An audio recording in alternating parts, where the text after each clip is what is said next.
Assalamualaikum. Mestinya sih ini orang ngurusin dagangannya sedang bulan puasa cukup ramai, tapi seperti yang lama saya katakan bahwa ini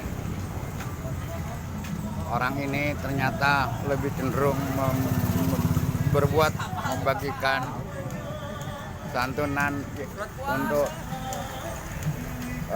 orang-orang miskin di belakang sana. Kita 100 orang untuk santunan hari raya. Mudah-mudahan ngambil mic-nya nih. Mic yang bawa, jangan bawa. Ya udah. Oke. Kembali ketemu dengan Bang Mulkan yang agak keras ya. Oh iya Bang.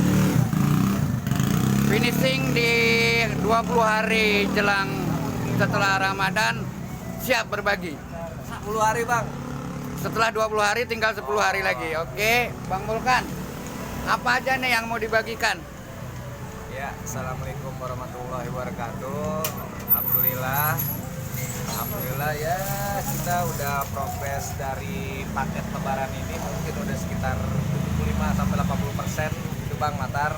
Yap. Yang kita mau bagi mungkin insya Allah nanti kita bagiin daging sapi untuk peserta itu sarang sekilo.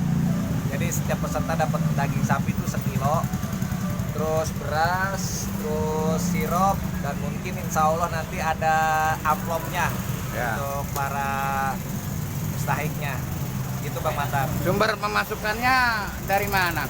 Oh, pemasukan mungkin sebagian besar itu dari kas kita sendiri, Ya. sebagian besar, dan selebihnya kita juga minta bantuan dari para donatur.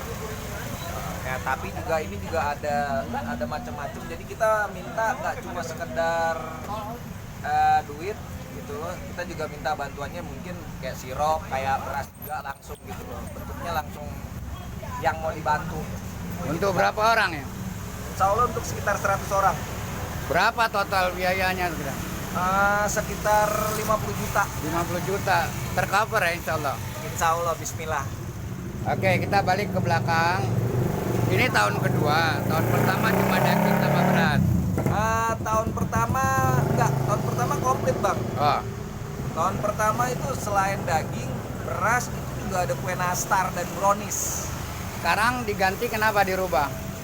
Permintaan dari warga sendiri Warga yang kita sendiri. bagi. Itu Ini banyak masukan gitu loh. Jadi Ini aneh, ada kompromi, ada negosiasi ya. oh iya dong, kita harus fleksibel karena kadang kan sesuai kebutuhan mereka juga. Mungkin mereka udah bikin kue, mereka mungkin butuh biaya untuk masak daging dan ketupatnya seperti itu. Iya. Nah, tahun pertama sukses, tahun kedua diharapkan terus. Ini apa sih motivasi sebenarnya dari teman-teman Jalan Sabendi ini? Ya pertama mungkin bahasanya kita pengen lihat juga orang-orang tua kita gitu. Kita perhatiin orang-orang tua kita yang di sini, kita perhatiin. Mungkin ini sebagai sumbangsi juga untuk lingkungan, selain bentuk perhatian kita sama orang-orang tua gitu. Terus juga mungkin kita juga pengen coba buat sebuah tradisi yang baru. Tradisi baru yang mungkin kalau bagi-bagi daging itu di Lebaran Idul Adha normal, tapi kita pengen bikin tradisi kita bagi-bagi daging di Lebaran Idul Fitri, yang mungkin ya boleh dibilang ini kita coba pelopor lah, kalau boleh dibilang. Daging mengetuk orang untuk jangan makan daging sendiri, jangan masak daging sendiri, tapi berbagi gitu. Oh iya, jadi kan mungkin ya kita juga bahasanya kan kalau kita tahu saat Lebaran tuh harga daging tuh lumayan mahal Pak. Kadang kan kita juga pengen nih bahasanya warga kita, orang-orang tua kita nggak bisa masak daging lah, nggak cuma ayam doang gitu. Kenapa nggak bikin daging murah, jualan misalnya, dijual, nggak mau? Wah enggak Bang. Enggak ya, karena nggak cepat sedekahnya habis. Oh iya, dan ini juga dagingnya juga kita daging kalau boleh dibilang daging sapi yang baru. Kita nggak kasih daging sapi bok-bokan gitu, tapi daging frozen enggak. Kita pengennya tuh ngasih orang-orang tua kita tuh yang terbaik. Bisa aja kita kasih daging yang frozen, tapi insya Allah kita bisa ngasih yang lebih bagus, ya kita ngasih yang lebih bagus. Terus ajakan himbauan sama teman-teman seumuran atau orang-orang tua tuh kayak apa kok? Saya lihat tiap bulan bagi beras, setahun yang lalu bagi daging dan lain-lain.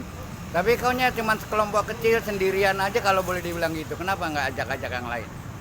Ya bukan nggak kita ajak bang, kita sih sebenarnya open aja ya, terbuka siapapun yang mau terlibat. Cuma bahasanya nih ya seperti dulu pernah kita bilang bang, ngikut kita ini bakalan capek doang. Gitu loh, capek doang, interestnya nggak ada, jelas kita nggak dapat apa-apa, yang ada capek, malah kalau ada keluar duit sendiri gitu pribadi, mungkin ya itulah, bukan kita ngomong aja, kita mau terbuka aja dengan masukan, dengan apa segala macam, dengan keterlibatan. Pengen, cuma ya gimana bang, gitu loh, ya agak berat juga gitu loh kita kalau cuma ngajak orang, sedangkan mereka punya perspektif yang berbeda. Kalau ngurus-ngurus begini kan kadang-kadang kan mereka ngerasa, oh gua ada hak, gua ada bagian. Nah, itu ada hak. Kalau dalam Islam katanya ada hak 1/8 kalau bagi-bagi ini. Iya memang, cuma kalau buat kita nih, kita pengen bahasanya nih melakukan ini bener-bener full gitu bang. Ya ini aja, ya pengen kita nih kita ngumpulin, itu kan dapat sekitar, kalau dari duit donatur mungkin sekitar 20 juta, ya itu udah semua. Nggak ada dana yang dari kita kumpulin tuh untuk beli apa selain beli yang kita sumbangin. Jadi akibatnya orang temen lain-lain nggak tertarik ya. Itu mungkin salah satu. Walaupun sudah dimotivasi segala macam. Iya. Kan ini menguatkan rahmat kehidupan kita, dan di Ramadan ini menambah berkah bagi kita berbuat, ya kan. Nah, pesannya Bang Mulkan untuk anak muda Jakarta, Tanah Abang dan sebagainya, ini harus ditiru apa enggak nih misalnya? Ya, harus ditiru apa enggak? Berharapnya sih pengennya tuh di setiap kampung tuh lebih peka lagi lah terhadap lingkungan, terhadap sekitar, terhadap tetangga, terhadap orang-orang yang memang membutuhkan perhatian gitu kan. Apapun itu perhatian kita gitu. Oh, jadi yang tidak mampu diolah oleh masing-masing lingkungan. Ada remaja masjid, ada karang taruna segala macam. Tapi saya melihat di Tanah Abang baru kali ini di Jalan Sabeni, ya kan. Terus nggak nular ini kan, ya kan? Ya belum kali bang, insya Allah nanti juga kalau udah berjalan dan orang tahu juga mungkin menjadi trigger juga bang, menjadi pemicu juga. Masa di Sabeni bisa, di kampung gua nggak bisa gitu. Tapi orientasi yang serba materialistik masyarakat sekarang, termasuk anak muda, kalau berbuat harus dapat hasil, ini jadi kendala buat. Ya betul. Ya kan? Ya, mudah-mudahan insya Allah. Jadi ini kan boleh dibilang ini kerjaan orang gila katanya. Orang gila ini kalau orang waras kagak begini. Ya kan? Ada hak 12,5% di dalamnya tapi nggak diambil gitu kan. Nah, itu biar tapi syukur orang-orang gila lebih baik gerakannya daripada orang-orang waras dalam beragama versi saya gitu loh. Ya semoga orang-orang Tanah Abang, orang-orang Jakarta meniru ini semata-mata agar semua orang menikmati Lebaran dan mampu bersama yang lain, walaupun sekedar sekilo daging dan lain-lainnya. Terima kasih Bang Mulkan, semoga Allah Subhanahu wa taala melimpahkan gerakan ini dengan karunia nikmat yang berlebih. Amin, amin. Dan ini menjadi contoh motivasi buat yang lain. Silakan saja kalau mau belajar datang ke Jalan Sabeni. Dan tiap bulan nanti setelah ini akan ada tetap pembagian beras. Ya, bang, beras. Beras tetap ya. Oke. Terima kasih. Ini kerja orang gila.